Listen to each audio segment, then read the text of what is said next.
Hey guys, what's up? In this video, I'll show you how to add multiple frames in Instagram story. It's quite simple. Just follow me till the end and you guys will get the idea of how to do this.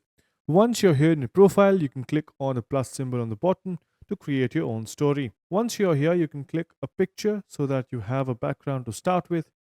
Once that is done, you can go ahead and click on the stickers icon. Now you can select this from the top here. It is the second option. Just click on it, click on frames and select the image that you want to add. Once it is done, you can resize it to make sure that it fits the screen.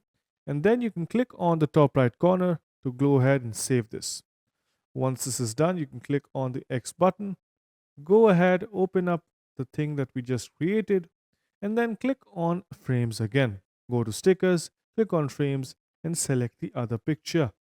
And yeah, this is pretty much it on how you can add multiple frames in an Instagram story. Hope you guys found this tutorial helpful. If you did, make sure you subscribe to the channel, like the video, and also comment down below on what next videos we should make. So yeah, that's pretty much it for this one. Thank you for watching. Bye bye.